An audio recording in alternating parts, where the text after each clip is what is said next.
Welcome to Khyati connects. నేను మీ శ్రీవిద్య.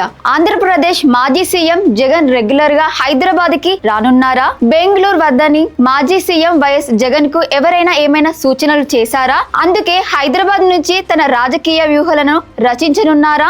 జగన్ తెలంగాణ వైపు చూడటం వెనుక అసలు రహస్యం ఏంటి? జగన్ వరుస హైదరాబాద్ పర్యటనలపై రాజకీయ వర్గాల్లో జరగనున్న చర్చ ఏంటో ఈ స్పెషల్ స్టోరీలో చూసేద్దాం.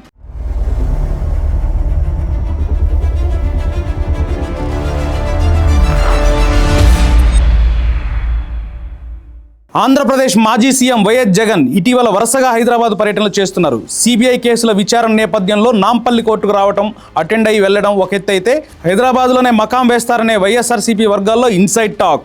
జగన్ హైదరాబాద్ రాక వెనక బలమైన కారణం ఉందని రాజకీయ విశ్లేషణలు స్టార్ట్ అయ్యాయట. ఆ కారణం ఏమిటనేదే ఆసక్తికరంగా మారింది. సహజంగా ఒక పొలిటికల్ పార్టీ అధినేత ఎక్కడికి వెళ్తే అక్కడ కార్యకర్తలు ఘనస్వాగతం పలకటం, తమ నేతకు మద్దతు నిలవడం చేస్తారు. కానీ జగన్ పర్యటన మాత్రం అంతకు మించి అనేలా ఉంటుంది. ఆంధ్రప్రదేశ్లో అయినా తెలంగాణలో అయినా ఏ మాత్రం తగ్గని క్రేజ్ జగన్ కుందని చర్చ జరుగుతోంది. 2 నెలల క్రితం నాంపల్లి సిబిఐ కోర్టుకు జగన్ వస్తున్నారని తెలిసి వచ్చిన అభిమాన సంద్రాన్ని చూసి రాజకీయ నేతలు చర్చించుకుంటున్నారు. జగన్ ఆంధ్రప్రదేశ్ ముఖ్యమంత్రిగా ఉన్న సమయంలో ఉన్న క్రేజ్ మళ్లీ రావాలంటే ప్రజల మధ్యలో ఎప్పుడు ఉండాలని ఓ సర్వే సంస్థ సలహా ఇచ్చిందట.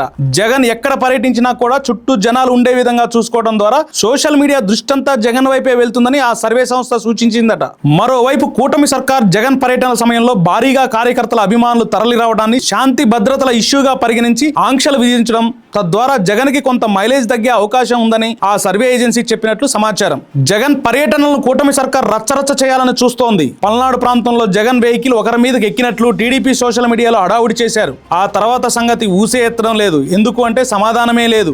దీనికి తగ్గట్లు ఇటీవల కాలంలో జరిగిన పరిణామాలు జగన్ చుట్టూనే తిరుగుతున్నాయి. ప్రాంతంతో సంబంధం లేకుండా జగన్ ఎక్కడికి వెళ్లినా అభిమాన సంద్రంతో పోటెత్తుతున్నారు. లోటస్ పాండ్ వద్ద జనం నీరాజనంతో వైఎస్ఆర్సీపీకి మైలేజ్ వచ్చే అవకాశం ఉంటుందని సదరు సర్వే సంస్థ అంచనా వేస్తుందట. నిత్యం ప్రజల్లోనే ఉండే అవకాశం ఉంటుంది కాబట్టి హైదరాబాద్ కి రెగ్యులర్ గా రావటం, లోటస్ పాండ్ నుంచే తన కార్యక్రమాలకు సంబంధించి షెడ్యూల్ ఖరారు చేయడం, ఇక్కడే సమావేశాలు నిర్వహించుకోవడం ద్వారా వైఎస్ఆర్సీపీకి కలిసి వస్తుందని అంచనా వేస్తున్నారట. అయితే ఆ సర్వే సంస్థ చెప్పినట్లు వైఎస్ జగన్మోహన్ రెడ్డి ఇష్టపడలేదట. తాడేపల్లిలోనే ఎప్పటిలాగే క్యాడర్ ను మెయింటైన్ చేస్తూ లీడర్లతో సమావేశాలు నిర్వహించాలని భావిస్తున్నారట. ఓవరాల్ గా అయితే వచ్చే ఏడాది ప్రారంభంలో జగన్ రెండోసారి పాదయాత్ర చేయాలనే ప్లాన్ తో ఉన్నారట. దాని ప్రకారమే ముందుకు వెళ్తున్నారు. చూడాలి మరి జగన్ బెంగళూరు నుంచి హైదరాబాద్ కి మకాం ఎప్పుడు మారుస్తారనేది.